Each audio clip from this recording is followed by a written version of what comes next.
Icyumweru cyiza kuri mwebwe mwese mukomeje kudukurikira muri hirya no hino. Nsuhuza abantu mudukurikiye muri Kigali mu Rwanda, namwe muri hirya no hino mu bice bitandukanye mu karere k'ibiyaga bigari, muri Uganda, muri Repubulika Demokarasi ya Kongo, Burundi n'igihugu cya Tanzania. Mbazaniye amakuru akomeye cyane kuri Carine Kanimba. Uyu ni umukobwa bwana Paul Rusesabagina, mwibuka kampeni yari yaratangije ubwo se yarafungiye mu gihugu cy'u Rwanda, kampeni igamije guharabika igihugu cy'u Rwanda ndetse anasabira u Rwanda ko rwashyirwa igitutu kugira ngo rurekure se wari ufungiwe i Kigali imageragere nyuma yo guhamya ibyaha birimo ibikorwa by'iterabwoba. Hamwe n'abo bagenzi be bari bafunganywe baje guhabwa imbabazi n'umukuru w'igihugu cy'u Rwanda baza kurekurwa. Hanyuma rero aya ni amakuru akomeye cyane kuri Carine Kanimba, reka nze nyabagezeho, ariko reka mbanze mbabwire ko andi makuru updates abagezweho ako kanya murabizi ko ariyo mperaho, kabanza nkababwira ni iki kirimo kiravugwa ku isi muri ako kanya. Ubwongereza bukwiye kurungika ingabo muri Ukraine atari izo kurwana ni Johnson. Boris wahoze ari umushikiranganji wa mbere w'Ubwongereza Boris Johnson avuga ko Ubwongereza n'inshuti zabwo bikwiye kurungika ubunyene ingabo muri Ukraine ariko atari izo kurwana kugira ngo Perezida Vladimir Putin w'Uburusiya yumve ko ategerezwa kandi guhindura ivyiyumviro. Mu kiganiro Sunday with Laura Kenselberg cha BBC ari kumwe n'uwahoze ari umukuru w'ingabo Amir Sir Tony Radakine, Johnson Boris yavuze ko ingabo zikwiye kandi kurungikwa mu turere tutarimwo intambara mu bikorwa atari byo kurwana. Ati nimba dufise intego yo kurungika ingabo inyuma y'intambara mu gihe Putin azoba yemeye guhagarika intambara, kubera iki bitokorwa ubu? Leta y'Ubwongereza iriko irakora n'inshuti zayo mu gushinga urunani rw'abashaka ruzotanga kandi ingabo zo kurwubahiriza amahoro n'umutekano muri Ukraine mu gihe azoba kandi haba amasezerano yo guhagarika intambara. Mu gihe hasigaye iminsi ibiri ngo hahimbazwe imyaka 4 intambara itanguye, Johnson yamushikiranganji wa mbere igihe kandi intambara yatangura avuga kandi ko intambara itari kuba iyo ibihugu by'urengero bimera magabo. Ati kandi ku gasotoro ka Putin kagenda kiyongera ni nyuma yuko yihaye akarere ka Crimea cyangwa se Crimea muri 2014. Boris Johnson na Satoni bagarutse ku munsi Uburusiya kandi bwatera Ukraine ku 24 Ruhuma 2022 hamwe n'iminsi ya mbere y'iyi ntambara igihe ihafatwa ingingo yo gushigikira Perezida Volodymyr Zelensky. Nubwo Ubwongereza kandi bwiyemeje kubandanya bushigikira Ukraine, baremera ko ibihugu by'uburengero byagiye bikwega amaguru ndetse no kwiyubura birenze urugero mu guha Ukraine ubufasha. Mu myaka 4 iheze byagiye bishika kenshi aho inshuti za Ukraine zafata amezi n'amezi kugira ngo zumvikane ku kurungikira Perezida Volodymyr Zelensky ibirwanisho yasaba. Johnson avuga ko uko kwibara kwa cane kwatumye abantu bapfa. Ati twamye dutevya ibintu atampamvu ntamvo n'imvano. Ati nimbona iyo tubuza ati kurungika ingabo z'amahoro ku rubuga mu kwereka Ukraine ko turi kumwe nayo uburenganzira ati duhabwa n'ibwirizwa shingiro bwo kuyishigikira nk'igihugu cigenga kandi cikuye. Iki ni kibazo cha politike, ni ikintu cyo kumenya nimba Ukraine yigenga canke itigenga, nimba ari igihugu kiri muja n'Uburusiya ari navyo Putin ashaka. Birumvikana ko ari we yufata ingingo yuja mu gihugu ciwe, ariko nimba atari uko ingingo ni y'abanya Ukraine.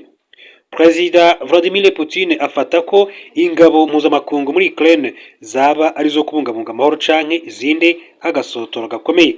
Muri Nyakanga umwaka uheze, inyuma yuko hashikirijwe iciyumviro cyo kurungika ingabo zo guhumuriza Putin, yavuze ko ingabo zose zorungikwa muri Ukraine zizokorwa ko ibitero nk'uko yabivuze. Mu kwishura kubisabwa na Boris Johnson, mushikiranganje wo kwivuna abansi John Henry yavuze ko azorongeka ingabo z'Ubwongereza muri Ukraine igihe impande zishamiranye zizoba zashitse ku masezerano y'amahoro. Yanditse mu kinyamakuru Telegraph ati ndifuza kuba mushikiranganje wo kwivuna abansi arungika ingabo muri Ukraine kwera ibi byosigura ko iyo ntambara izoba irangi mu 2026. Itegezwa kuba rero umwaka w'iherezo bw'intambara y'ubugome yemera kurungika ingabo atari zo kurwana nk'uko Johnson abisaba, akishimira ahubwo imfashanyo igisirikare Ubwongereza bwa Ukraine hamwe n'ibihano Uburusiya bwafatiwe. Boris Johnson yavuze ko kudatesha Putin igihe yigarurira Crimea 2014 igihe David Cameron yamushikiranganje wa mbere w'Ubwongereza cabaye ikintu kibi cyane. abajwe nimba Ubwongereza n'inshuti zabwo z'uburengero baratumye Putin atera igihugu mu kwirengagiza ubukana bw'agasotoro kiwe, Johnson yagize ati niko ndabibona, ndi kubona atakintu na kimwe cakozwe kuri Crimea, ati cabaye ikintu kibi cane, nibaza ko Putin yatewe intege ati nuko ngene uburengero bwananiwe no guhana Assad ikoreshwa ry'ibirwanisho by'umara muri Syria. Nibaza kandi ko Putin yatewe intege n'ivyo yabonye muri Afghanistan, acabona ko uburengero butari buhagaze neza. Yarabonye ari amasanamu ateye ubwoba y'Abanyamerika bariko barahunga muri Afghanistan, Ubwongereza nabwo nyene bukavayo. Ibi vyose ati vyaramuteye intege cane. Boris Johnson avuga ko kubona ibihugu vy'uburengero bitari bifise umurongo ngenderwako utomoye vyabereye akaga Ukraine. Yongera ati iyo tuba twari dufise ukuri nyako, intego zitomoye kuri Ukraine, kirya gitero nicari kuba. Agatonga ariko kandi Boris Johnson yigeze kuba ari umushikiranganje ajejwe imigenderanire, hanyuma akaza kuba umushikiranganje wa mbere, aremera ko yicuza kubona atakinini yakoze. Ati nibaza ko twari dukwiye kandi gukora vyinshi kuruta ivyo twakoze. Ikibazo nyamukuru kubijanye na Ukraine nuko Putin atarizera canke se atarumvishwa ko ari nkenerwa cane ku burengero bwa ko Ukraine iba igihugu cidegembya kandi cigenga ca Buraya. Igihe cyose azoba rero atarabona kimenyetso nyaco ko iyi ariyo nshingano yacu, nibaza ko azobandanya yigira utwo yigira. Iyi niyo ngorane turimwo, ni ukutagira ukwiyemeza nyakuri. Uwo ni Boris Johnson yabaye minisitiri w'intebe w'igihugu cy'Ubwongereza. Hanyuma tugiye kuri Karine Kanimba y'umukobwa wa Bwana Paul Rusesabagina. Hari inkuru yanditswe n'ikinyamakuru ya Kadomo hari ku itariki ya 18 ukwezi kwa 2022 ati ibinyoma bya Karine Kanimba byayobeje Amerika n'Uburayi mu birego bya Pegasus. Imyaka ibaye 3 ijambo Pegasus ribaye Pegasus, ati ni porogaramu yifashishwa mu butasi by'umwihariko mu kumviriza telefone z'abantu, yatangiye kuvugwa cyane muri 19 ariko by'umwihariko isakara mu Rwanda cyane cyane muri 21 izamuwe n'umukobwa Paul Rusesabagina Karine Kanimba.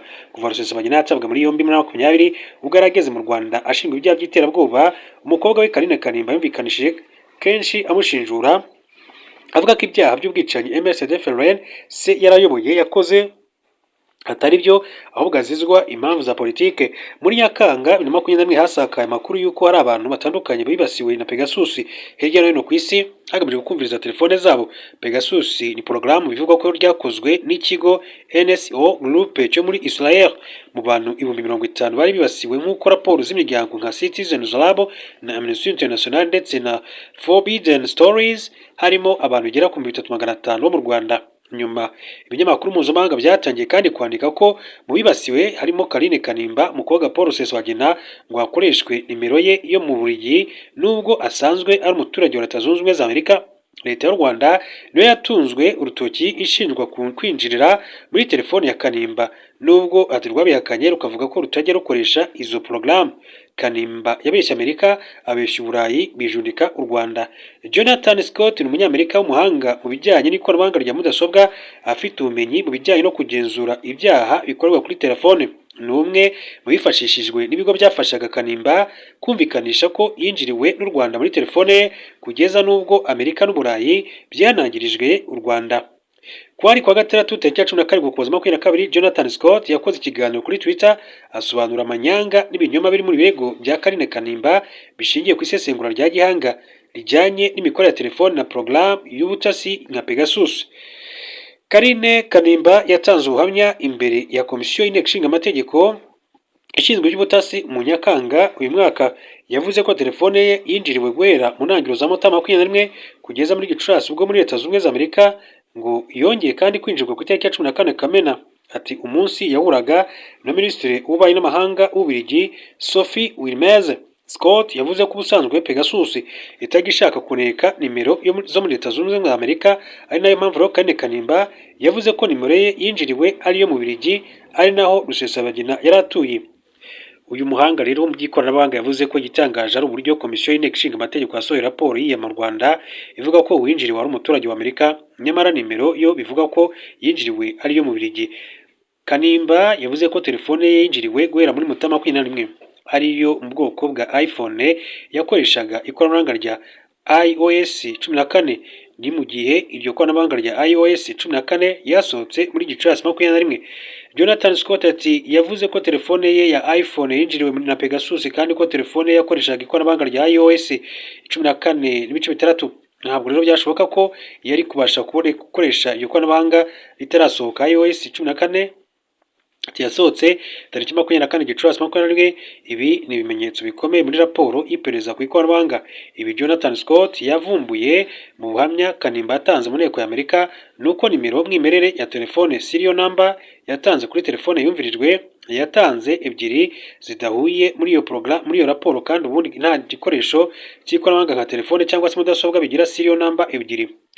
Scott ati izi raporo zitanga nimero bwite serial numbers ziranga telefone zitandukanye, nyamara muri ubwo buhamya bwatanzwe handitse ko iyo ugiye gutanga ubuhamya ukabeshya ushobora kandi gukurikiranwa n'amategeko imbere y'inteko ishinga amategeko y'Amerika. Nk'uko biri muri raporo bigaragara ko Kanimba yavuze ko atunze telefone imwe ari nayo kandi yinjiriwe, nyamara byaragaragaye ko yari asanganywe izindi nimero za telefone.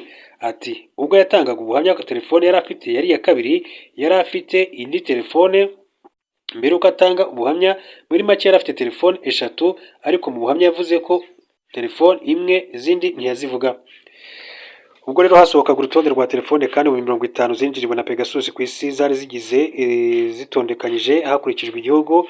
Niba ati bavuze ngo mu Rwanda hinjiriwe nimero 3500 hashingirwaga kuri nimero iranga buri gihugu, hanyuma ni ukuvuga ko iyo nimero kandi yanditswe mu Rwanda kuri code plus 50 iranga u Rwanda.